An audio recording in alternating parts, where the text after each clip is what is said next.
La question n'est pas de savoir si, mais comment et quand. Nous connectons déjà des neurones humains à des puces d'ordinateur.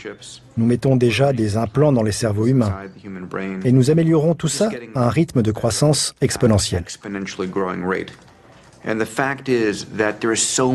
Il y a tellement d'argent à se faire que les capitaux vont affluer à un rythme très rapide. Et cela va jeter de l'huile sur le feu.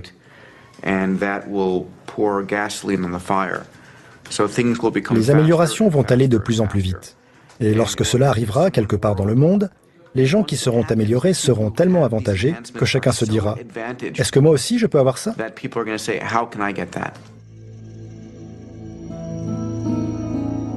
Peter Diamandis est transhumaniste. Ce mouvement rassemble quelques milliers de personnes dans le monde, philosophes et scientifiques. Certains d'entre eux sont haut placés dans les institutions et un simple problème de câblage nous séparerait d'un homme à la mémoire augmentée. Certains scientifiques prétendent que ce problème pourrait être résolu d'ici 5 à 10 ans.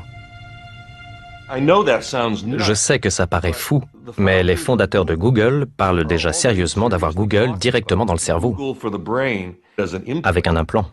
La première fois qu'ils en ont parlé, on a pensé qu'ils plaisantaient. Mais non, ils sont sérieux.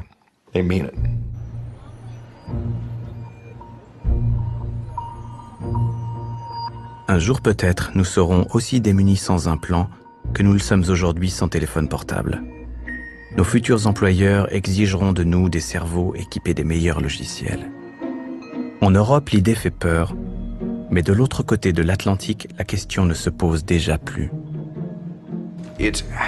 La question n'est pas de savoir si, mais comment et quand. Nous connectons déjà des neurones humains à des puces d'ordinateur. Nous mettons déjà des implants dans les cerveaux humains. Et nous améliorons tout ça à un rythme de croissance exponentielle. Il y a tellement d'argent à se faire que les capitaux vont affluer à un rythme très rapide.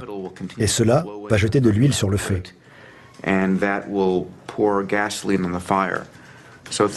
Les améliorations vont aller de plus en plus vite. Et lorsque cela arrivera quelque part dans le monde, les gens qui seront améliorés seront tellement avantagés que chacun se dira « Est-ce que moi aussi je peux avoir ça ?»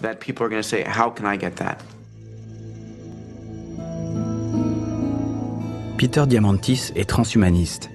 Ce mouvement rassemble quelques milliers de personnes dans le monde, philosophes et scientifiques. Certains d'entre eux sont haut placés dans les institutions et les laboratoires de recherche américains.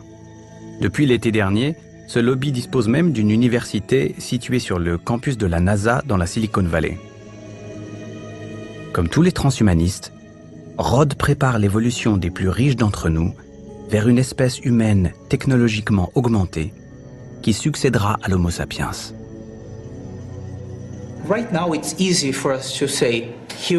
Aujourd'hui, c'est facile de distinguer l'humain de la machine, mais ça va vite devenir très flou. Vous allez commencer par des implants visuels et auditifs. Ensuite, vous allez avoir votre crise de la quarantaine. Et au lieu d'acheter une voiture de sport, vous allez vous offrir un cœur d'athlète pour avoir de meilleures performances sportives. Ça va commencer comme ça, par de petites améliorations. Et soudain, vous allez réaliser que vous êtes devenu plus artificiel que naturel. On ne peut plus tracer une frontière bien définie entre l'humain et la machine. Nous allons évoluer et nous allons changer ce qui nous sert à nous relier au monde, c'est-à-dire notre corps. Et c'est